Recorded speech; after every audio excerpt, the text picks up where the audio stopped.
شروع اللہ کا نام لے کر جو بڑا مہربان نہایت رحم والا ہے۔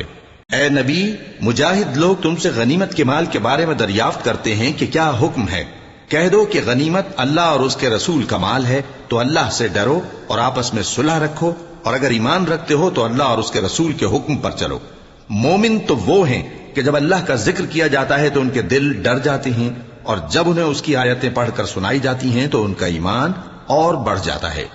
اور وہ اپنے پروردگار پر بھروسہ رکھتے ہیں۔ اور وہ جو نماز قائم کرتے ہیں اور جو مال ہم نے ان کو دیا ہے اس میں سے نیک کاموں میں خرچ کرتے ہیں، یہی سچے مومن ہیں، اور ان کے لیے ان کے پروردگار کے ہاں بڑے بڑے درجے ہیں اور بخشش اور عزت کی روزی ہے۔ ان لوگوں کو اپنے گھروں سے اسی طرح نکلنا چاہیے تھا جس طرح تمہارے پروردگار نے تم کو تدبیر کے ساتھ اپنے گھر سے نکالا۔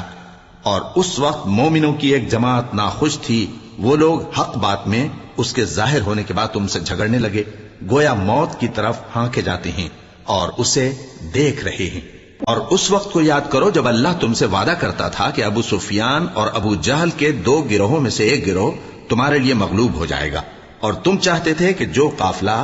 بے شان و شوکت یعنی بے ہتھیار ہے وہ تمہارے ہاتھ آ جائے،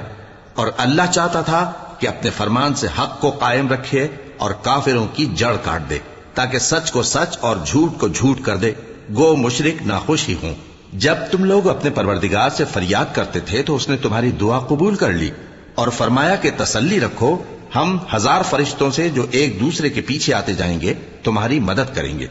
اور اس مدد کو اللہ نے محض بشارت بنایا تھا کہ تمہارے دل اس سے اطمینان حاصل کرے، اور مدد تو اللہ ہی کی طرف سے ہے، بے شک اللہ غالب ہے، حکمت والا ہے۔ جب اس نے تمہاری تسکین کے لیے اپنی طرف سے تمہیں نیند کی چادر اڑا دی اور تم پر آسمان سے پانی برسا دیا تاکہ تم کو اس سے نہلا کر پاک کر دے اور شیطانی نجاست کو تم سے دور کر دے، اور اس لیے بھی کہ تمہارے دلوں کو مضبوط کر دے اور اس سے تمہارے پاؤں جمائے رکھے۔ جب تمہارا پروردگار فرشتوں کو ارشاد فرماتا تھا کہ میں تمہارے ساتھ ہوں، تم مومنوں کو تسلی دو کہ ثابت قدم رہیں،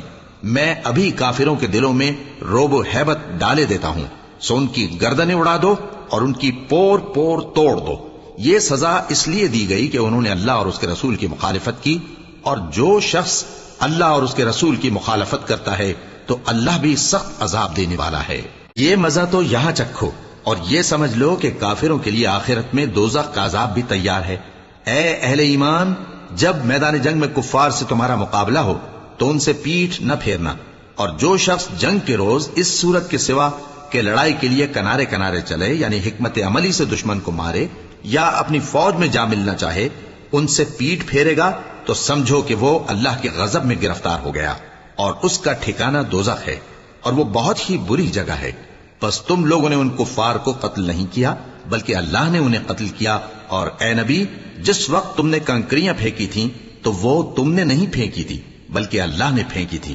اس سے غرض یہ تھی کہ مومنوں کو اپنے احسانوں سے اچھی طرح آزما لے، بے شک اللہ سنتا ہے، جانتا ہے۔ ہوا بھی یوں ہی، اور کچھ شک نہیں کہ اللہ کافروں کی تدبیر کو کمزور کر دینے والا ہے۔ کافروں، اگر تم فیصلہ چاہتے ہو تو تمہارے پاس فیصلہ آ چکا،